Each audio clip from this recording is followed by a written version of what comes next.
Hi, everyone. Thank you for joining us again. I have decided to bring you another of one of our 500 and million billion amazing women that live abroad. And I wanted her to share her story with you.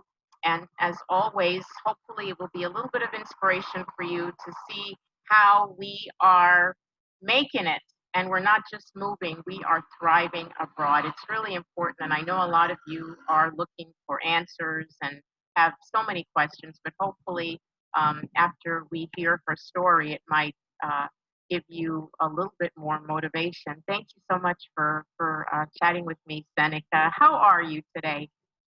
I'm very good. We just got a walk. How? So Okay. And you're with us today from Kuwait. yes, I'm in the Middle East. I'm in Kuwait. Everybody will know Kuwait from the Gulf War, and that's where I'm at. And we've been here for almost going on 6 years. It'll be 6 years in July. Okay, so you are in the Middle East. Can you just Yeah. give us a little background? How did you get there? How did you arrive there? So I came here from London. So my husband and I, we lived in London for 7 years. And then we moved here and we just wanted a new adventure. And so actually, interestingly, I was recruited to come here. I wasn't looking for a job or anything. And I kept getting emails from this company saying that they were interested in my resume. They'd seen it on LinkedIn and they were interested in my resume and they had a job. And I thought it was just I thought it was a phishing scheme or somebody trying to scam me. So I ignored it for at least a month. And then finally I was like, phishing schemes, they're not that persistent with the same message. So let me see what this is about. So I emailed the woman back. And she said, yeah, we saw your resume on LinkedIn and we think that we have an opportunity for you with this company. And we franchise brands like H&M. So then I was like, no, this is definitely a scam because H&M doesn't do that. So I ignored it for a while. And then I was on a business trip for my job. And, when you're on a business trip, you are in the hotels, and normally the only thing that's in English, and when you're in Europe, is CNN. CNN and BBC. It's the only thing that's in English. So I was watching one of those two, and there was a little vignette about how Gap had broken into the Middle East by using a franchising model. Because in the Middle East, you have to have a local has to own 51% of every business. So in order to operate in the Middle East, a lot of Western brands, they partner with either a franchise agreement or a licensing agreement. So a local company actually owns and runs the H&M or the Texas Roadhouse or something like that. But they have to operate, they pay to use that name, and they have to operate exactly in the same way that it operates in the US. So when I saw that, I was like, whoa, this is probably real. So I contacted her back and we went through the whole rigmarole of interviewing and all of that. And then they offered me a job. So we just decided, they flew us out to see it for my interview, and it's sunny. And I said I wanted to live somewhere with palm trees once in my life. So we decided to move. Wow, wow, that's a pretty amazing story, especially after rejecting an offer letter, right? And you're right. I would have thought the same thing. Like, there's no way that they're going to be seeking me out. And so it's you and your husband. Did you both get were offered the same thing? Is he doing something different? No, so he came. My husband is the best husband in the world. He is the trailing husband. Uh, he has followed me and really supported my career. I've been really blessed to have that. And so when we moved to London because of a job opportunity for me. And then when we moved here, it was for a job opportunity for me. So he came here without having a job or anything. And so it was really stressful because it's quite difficult to get a job in the Middle East if you don't already have an offer. It's really quite difficult. So he was here for almost a year when he had decided he was just going to go back to the UK because he wasn't finding any work. And so we then had an opportunity to buy a business. So we bought a business, and he runs the business here. We own Doggy Daycare Kuwait, and he operates Doggy Daycare Kuwait, which is a dog daycare and boarding facility. Wow, that's interesting. So there Um, are a lot of pet lovers in the Middle East. well, actually, there aren't. There aren't a lot of dog lovers. There's a lot of pet lovers, but not a lot of dog lovers. And especially when we moved here um, several years ago, we actually found this place, and we were sending our dog there because we had our dog, and our dog has come with us. Well, he's passed now, but he's come with us from America to the UK, and then he came here to Kuwait. And so we were actually taking our dog there, and it was an American woman, and it was the only facility that didn't cage dogs in the country, because dogs at the time, they were few and far between, and most of the dogs were owned by expats, not the locals. And so a lot of those expats, they wanted someplace to take their dogs, just like us, who would take care of them like we take care of our dogs. So when the owner, who was an American woman, she was just, I need to leave Kuwait because you do get burnt out on Kuwait. She's like, I'm just ready to go, and she was going to close it. We offered to buy it from her. That's wow, that is amazing. I noticed because I used to live in Nicaragua, and I still admin a group there. And recently they had a big expat exodus, because they're having a really huge crisis there. But there's I noticed in some of the other expat groups, people were talking about their pets, like they wanted to go to X place and this airline wouldn't take their pet. And, it's really, I mean, I traveled actually when I left Nicaragua to move to Mexico, I traveled with a pet also. And it's very interesting, that people they adopt pets in foreign countries, and, and it's really, I mean, it's really cool to see how dedicated many owners are, about, this is my family. And it's not cheap. Yeah, it is not. yeah, It is yeah, not cheap to ship a 60-pound dog. yeah. um, I know it's not cheap. So, how has life been for you? How long have you been there now? so we've been in Kuwait for 6 years, and to be honest with you, everyone's always really concerned about our safety. All of our family, our friends, they're always really, really, really worried because everybody in their minds, they still have the war in the back of their minds. Everybody knows Kuwait from the war, the war. And so we have to tell people we're way safer than you are in America.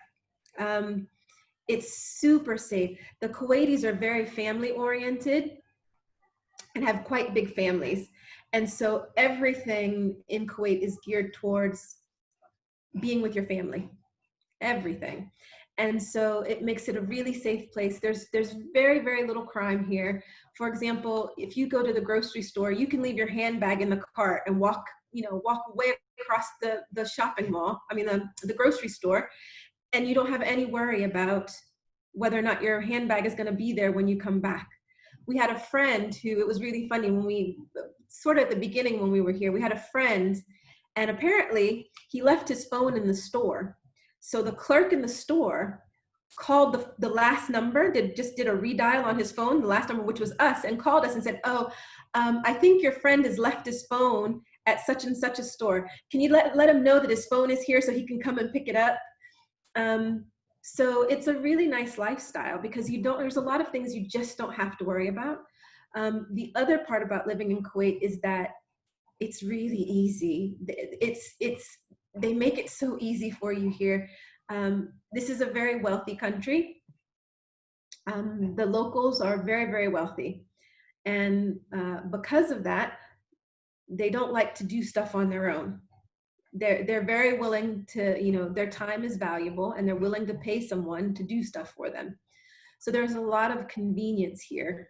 For example, you don't pump your own gas.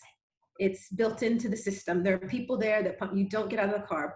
The heat is there's the heat and all of that is also a factor, but there's people to pump your gas.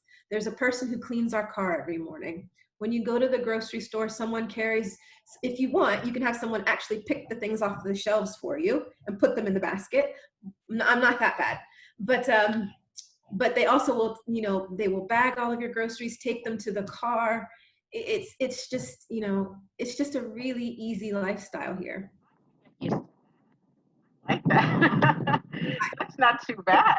What about the U.S. dollar? If I'm working online remotely, how is the dollar to the local currency? So the Kuwaiti dinar is the strongest currency in the world. So I think right now, oil prices have gone down. So I haven't checked the forex rate, but in general, it's about 3 times the dollar. So one Kuwaiti dinar is equal to $3 US, roughly $3 to $3.50, depending upon the time of the year and what oil is doing. So you make a lot of money here. That's the reason why people come to Kuwait. You come to Kuwait. Kuwait is a dry country. There are no nightclubs, there's no alcohol. That stuff's not happening here. The reason why you come to Kuwait is, one, to raise a family, or two, to make money. And that's why you come here. You come here to stack your coins and prepare yourself to go back out and do something else. And that's what we've been here doing. So, are you planning on going to another country maybe in the future? Is that maybe a temporary spot for you? You think? This is this is definitely temporary for us. We fell in love with London. We were there for 7 years. We got our citizenship, so we're dual citizens. We're U.S. We call ourselves Briticans because we're British citizens and we're American citizens. So we will settle in the UK. That's great. That's great to know because a lot of times, you know, we think that we have to go to one place and that's where we're stuck. Or, you know, okay, I decide I'm going to go, for example, to Panama to live, and you know, I can't ever go anywhere else. So that's really important for people to know that, you know, sometimes you move around and you know, you fall in love. Like, for example, I moved to Central America, but now I'm in Mexico, and I really enjoy Mexico much more than living in Central America. And you know, if you had asked me a few years ago, I'd have been like, no, I don't think so. I'm cool here. So there's always an opportunity to find other places that you love. Obviously, you found another place and that you'd like to make your permanent home. So you're originally from the U.S. You're living in the Middle East, and you called London really your home. And I think that that is just in itself is very inspiring. You know, we were talking earlier before how a lot of women are really, you know, seriously looking at, you know, how do I make this move? And did it require a lot of mental thinking for you and your husband to go to England in the first place, or did you just? So it's a really weird story, us getting to the UK. So I actually was traveling globally for work. And so I was already doing a lot of traveling, especially to Europe and South America, um, for work. So I was on a trip, my first trip to London, and I fell in love. Like, I was like, I love this place. My husband would love this place. We need to go. So when I got back, I told him all about it, and then we decided, you know, we're gonna go visit. So we're gonna go visit. So we decided that was July, I believe, and so we decided for his birthday we would go to London for his birthday. So we took a trip to London, and of course he fell in love as well. And so we were on that trip. We were there for 10 days, and during that trip we said, you know what, we're moving here. We're gonna live here. And we started actually looking for apartments while we were on that trip. Had no idea how we were gonna do it, but that's what we put it into our minds. That is what we're going to do. And so we went home. We were like, we don't know how that's going to happen. We don't have no money. We don't have a job to go to. That, like, we don't know how, but it's going to happen. We're going to make it happen. In a year, we're moving to England. So probably about 3 or 4 months in, we were like, we're still going. We told everybody we're moving to London. That's happening. And nothing was happening. We had no way to go. So at the time, we were really we had started reading The Secret. And we were like, well, and we were also doing The Artist's Way with some friends. And so we were like, you know what, we're reading all of these things, we're learning all of this, and we're not putting it into practice. We need to put these things that we're learning into practice. So we decided, you know what, if we're going to go to London, we need to act like we're moving to London. And so we started packing. We started giving stuff away. We started packing our stuff. And we were like, we're moving to London. Come hell or high water, we're moving to London.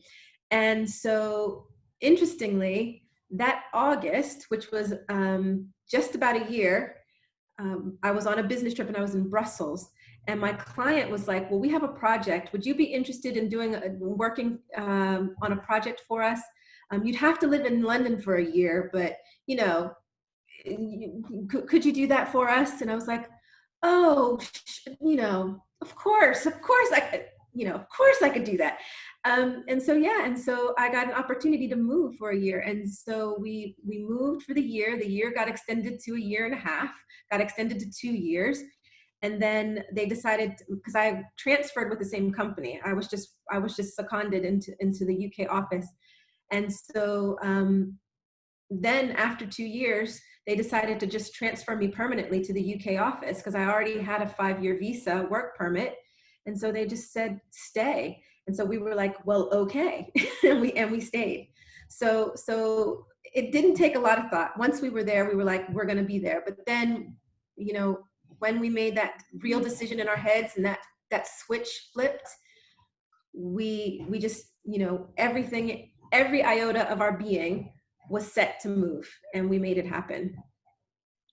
Well, That's God made it happen. that's really, yeah, that's really interesting. The power of just on a spiritual level, you know, that intention, power of intention. I mean, you put your intention out there and you just made it happen. Um, Last thing, I really appreciate you sharing this story. The last thing I wanted to ask you is, do you have any advice for women that are, you know, have been thinking about this? Is there something maybe like, well, I wouldn't do this, or if I were to do it again, I would, or I wouldn't do this? What can you say to a woman who is thinking, maybe if you could, I know that you're with your husband, but what if, you know, someone was single in your experiences, what would your suggestion be? What advice would you give? I have several friends who are out here. I have a friend, an American woman. She's living in the UK, and I met her in the UK. And she's been back to the US, and then decided, you know what, this isn't for me, and just up and by herself and just moved back to the UK on her own, no job, no nothing, just moved back to the UK and found a job. So I would just say to any woman, single or married, who is even remotely thinking about moving to another country, is to just make that intention and just do it. Everything will fall into place as long as you have that intention. And when you do go, and when you do decide to go to another country, just be very open-minded. Don't go thinking that everything is going to be like America. Go with an open mind, ready to embrace a new culture, a new lifestyle, and a new way of thinking. Any chance, and I know that you do have dual residency now, any chance that you'd go back to the US to live ever? You know, I don't want to, to be quite honest with you. I don't really have a desire to live in the US anymore. I've been away now for 13 years, going 13 and a half years. I just don't have a desire for that work, you know, the Wow. work in. You and I have been away the same amount of time. I think the longer you're away, the more you just like, wow. I don't like that life. Yeah. So, but our parents are now. It's hard to believe, but you know, our parents are now elderly, and you know, my dad died 2 years ago now. You know, and I was here when he died, and had to like rush home. So I know that there's going to come a time where I'm gonna have to go home, just because I need to be home with, we need to be home with our parents to take care of our parents and our family. But that would be the only factor that would bring me back home. If I couldn't bring my parents or my husband's parents to where we were and we have to go home, that would probably be the only reason. Other than that, there's really no reason for us to venture back to the US. Seneca, thank you so much for sharing your story with us. You are another example of how we, as women, as Black women, women of color, can live abroad and thrive abroad and make a life abroad. And I really appreciate you sharing your story with us. Thank you so much. Can I just, one more thing, can I mention, my husband and I have a Facebook group as well called Black American Embassy, because one of the things that we've learned as part of living abroad is how beneficial it is for Black Americans. And as Black Americans, we often have a fear of the unknown and a fear of venturing out. And that's why I wanted to have this chat with you as well. Because we like to, and we want to encourage as many Black Americans to explore the possibilities that are out there for them in the rest of the world. Because although you were born in America, America may not be the place that's for you. Just like me, America is not the place for me. I found my home in England. So I just wanted to mention that we do have a Facebook group, the Black American Embassy, and we welcome everybody to come, and we provide information on living abroad, traveling abroad, politics, and other things related to being an expat. That is great. The Black American Embassy on Facebook. Thank you so much. It's been a pleasure. We'll have to chat again soon. Thank you. Bye-bye.